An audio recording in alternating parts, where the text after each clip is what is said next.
Hello students, नमस्ते, hello, whatever you feel connected with.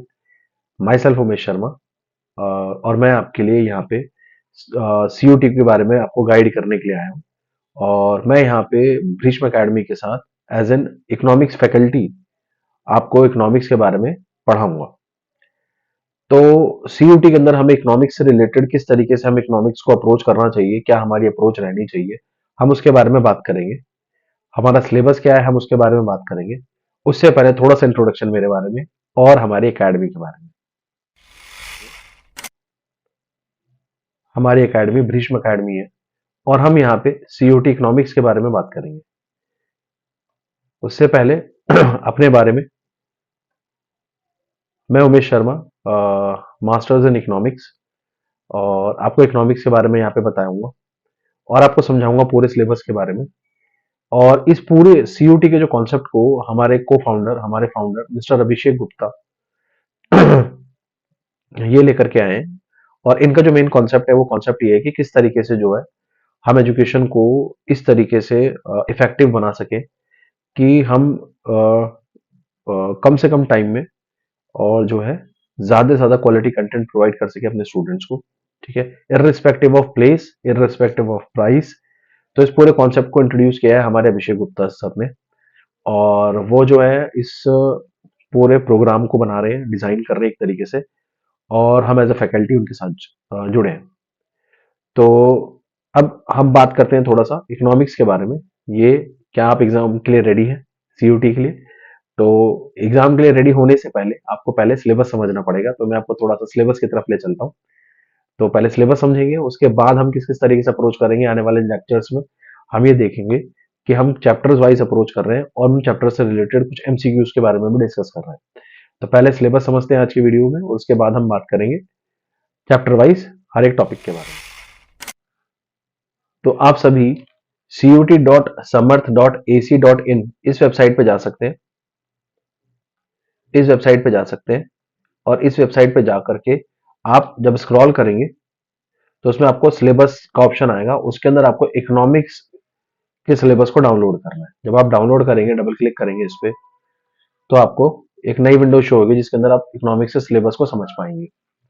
अब हम इकोनॉमिक्स के सिलेबस को देखते हैं कि किस तरीके से हमारे सिलेबस में COT के लिए जो आ रहा है, जिसके बारे में हम बात कर रहे हैं, तो वो क्या क्या कंटेंट है। बेसिकली जब हम इकोनॉमिक्स के बारे में बात कर रहे हैं तो यहाँ पे आपको देखा गया है कि एक क्वेश्चन पेपर होगा जिसके अंदर 50 क्वेश्चन होंगे, जिसमें से 40 क्वेश्चन आपको अटेम्प्ट करने ही करने हैं। अब इसमें सब्जेक्ट में टॉपिक क्या क्या रहेंगे उसके बारे में बात करते हैं। तो आपने 11th में माइक्रो इकोनॉमिक्स पढ़ी थी, देखिए माइक्रो इकोनॉमिक्स है इसके अंदर। माइक्रो इकोनॉमिक्स के अंदर सेंट्रल प्रॉब्लम्स ऑफ इकोनॉमी, ठीक है, what to produce, how to produce, whom to produce, ये सब कुछ आएगा। बेसिक डेफिनेशंस वगैरह आ सकती हैं, फादर ऑफ इकोनॉमिक्स जैसे एडम स्मिथ है, और कार्ल मार्क्स की डेफिनेशंस आ सकती है। ठीक है, तो थोड़ा सा डिटेल में पढ़ना है आपको, इंट्रोडक्शन वाला चैप्टर माइक्रो इकोनॉमिक्स का। उसके बाद इकोनॉमिक्स की जो सेकंड यूनिट है माइक्रो इकोनॉमिक्स की, ये पूरी आ रही है। सेकंड यूनिट में आपके दो चैप्टर्स आ रहे हैं, कंज्यूमर इक्विलिब्रियम। आप कंज्यूमर इक्विलिब्रियम के अंदर यहाँ पे यूटिलिटी अप्रोच समझा रखा है, इक्विलिब्रियम थ्रू यूटिलिटी अप्रोच। अब इसमें दो अप्रोचेस हैं बेसिकली, कार्डिनल यूटिलिटी अप्रोच और ऑर्डिनल यूटिलिटी अप्रोच। दोनों है, दोनों अप्रोचों के बारे में आपको पढ़ना है, किस तरीके से उसके अंदर सारे इंडिफरेंस कर्व आ जाएंगे, बजट लाइन आ जाएगी। ठीक है, तो कंज्यूमर इक्विलिब्रियम का जो इतना बड़ा चैप्टर है वो पूरा इसके अंदर आ रहा है अच्छे से डिटेल में। उसके बाद यहाँ पे जब हम बात करें तो उसका अगला चैप्टर जो है डिमांड आ रहा है। डिमांड में market demand, determinants of demand, demand schedule, demand curve, shift in demand curve, movement along demand curve, price price elasticity, measurement of price elasticity किस तरीके से निकालेंगे, और उससे रिलेटेड सारे फॉर्मूलेस, ये COT के अंदर आ रहा है आपका। उसके बाद जब हम बात करेंगे तो उसके बाद जब हम बात करेंगे तो उसके बाद आपका मैक्रो इकोनॉमिक्स में क्या क्या कंटेंट आ रहा है, मैक्रो इकोनॉमिक्स में बात करते हैं। मैक्रो इकोनॉमिक्स में सबसे पहला chapter national income and it's related aggregates, इसका बेसिक कॉन्सेप्ट और इसके न्यूमेरिकल सारे के सारे।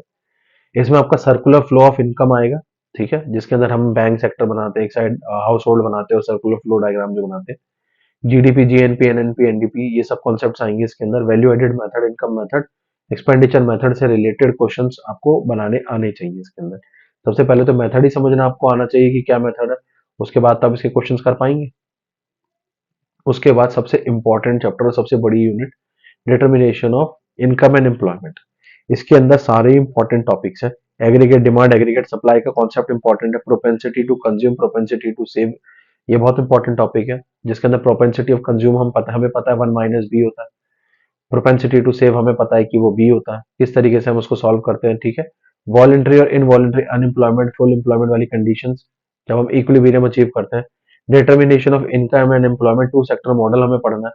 इन्वेस्टमेंट मल्टीप्लायर, उसकी वर्किंग पूरी पढ़नी है, ठीक है। Problems of excess demand and excess demand और डेफिशिएंट डिमांड, जब हमने इस तरीके का एक ग्राफ पढ़ा था जिसके बारे में हमने बात करी थी कि इस टाइम पे जब डिमांड ज्यादा होती है, सप्लाई और डिमांड का कर्व, इस टाइम पे क्या होता है, ठीक है। तो उस केस में से हमें क्या करना होता है। तो measurement of correct excess and deficient demand, इन सब के बारे में हमने पढ़ाना जरूरी है इस चैप्टर में। ये चैप्टर काफी बड़ा है और टाइम कंज्यूमिंग है। आपने 12th में भी इसमें काफी डिटेल में पढ़ा होगा, वही सारी चीजें आपको फिर से पढ़नी है।